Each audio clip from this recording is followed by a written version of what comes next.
Hey, Billy D's right here. What we're going to talk about today is microphones for content creation. And this is the one that comes up a lot. This is taking the internet by storm. This is the Maono PD200W, which I presume sounds for wireless. Now, if you started watching this video to find out what I'm going to say about this microphone, let me save you some time. In that, for what it costs, it actually sounds pretty good. The tonal quality is pretty good, and the wireless technology seems to perform very well. Here again, if this microphone costs $500, I'd be a little bit more critical of it. What I find kind of curious about the Maono PD200 and other microphones like it is the fact that it's wireless being used as one of the key aspects of its marketing. Speaking for myself, one of the questions that I often ask myself when I'm getting paid to help someone else create professional digital media, when I incorporate a certain type of technology, the question is this going to significantly improve the quality of the end result? And if it doesn't, I'm very hesitant to incorporate it. Now, when it comes to wireless technology really doesn't necessarily improve the quality of the end result. What it does do is give you convenience during the recording.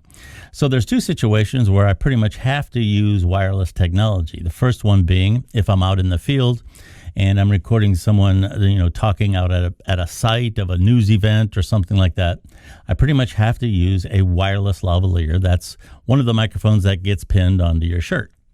The other situation is if I'm doing a live event, there's a person on a stage. Let's say they're a lead singer in a band, or they just want to be able to move around the stage, what have you. Here again, I'm probably going to incorporate a wireless microphone. In that situation, however, I will have a wired microphone coiled up at the base of the stage just in case. Just a little bit more background about how I evaluate this situation. Let's take this microphone, for example. This is the Shure SM57. This microphone has been considered the presidential podium mic since the late 1960s, and it has recorded some of the biggest rock stars in the world, basically just pointed at a Marshall stack or something similar. So saying that it is versatile is an understatement. Now, you take a microphone like this and you stick a wire on it, and it sounds great, and it is very dependable. A wire, for the most part, very rarely has problems. Now, when you're on the road and you're constantly hooking things up and they're getting walked on, all that, obviously you have to check them a little bit more often. In a studio situation or in a room where there's a permanent installation, wires almost never go bad.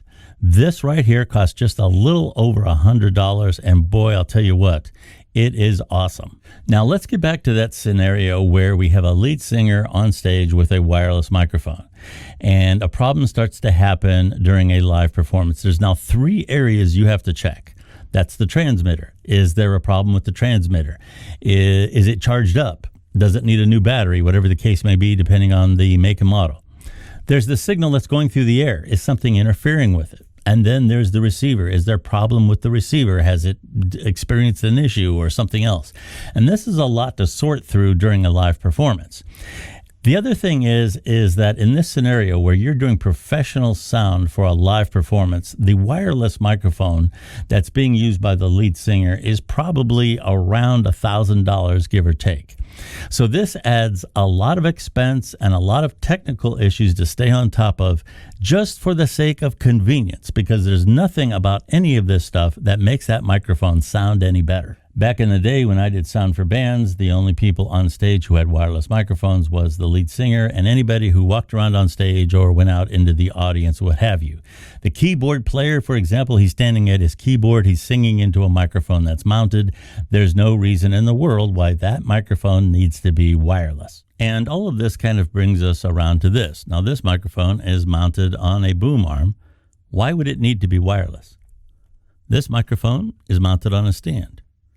You have it on a table in front of you. Why does it need to be wireless? Now, I understand there's some people out there going to find scenarios where wireless is a convenience, and that is fine. But I just don't know that this is in and of and by itself that big of a deal. Now, I know there's a lot of demonstrations where people are talking directly into their phone and they hold this up and they say, now 3, 2, 1, and it sounds better.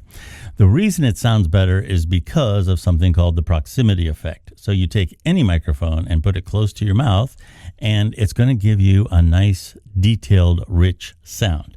And here again, you don't need wireless to experience that. I'm going to take just a moment and insert one of my pet peeves here. If you are going on a podcast or doing an interview of some similar type and you are speaking into an open-faced notebook computer, any microphone is better than no microphone. And I'll just leave that there. This, for example, is from Elgato, and it is plug and play. It's pretty much plug and play whether you go into a computer or just about any type of phone. So this is something that's going to give you pretty good results. Now, that one is wired. All right, so here we are. This is the PD200W wireless microphone, all wireless. Why, they went and cut off all the wires and it's still working. Well, I'll be. Actually, the tonal quality of this microphone for what it costs is actually pretty good. And the wireless connection at a short distance, of course, seems pretty stable. So that's all good. Now, with that being said, is this microphone going to show up in a radio station somewhere or radio stations all across the country? Probably not, but that's not the application it is intended for. If you are using this for content creation on your phone, mobile devices, etc., this is a pretty good solution. However, back to my original point about all this wireless stuff, I'm sitting here talking on this microphone. It has two other types of connections. It has an XLR connection and a USB connection. Now, let's presume I was using one of those connections. I wouldn't have to worry about the microphone being charged up, any of that type of stuff. And what difference would it make? It's mounted on a stand.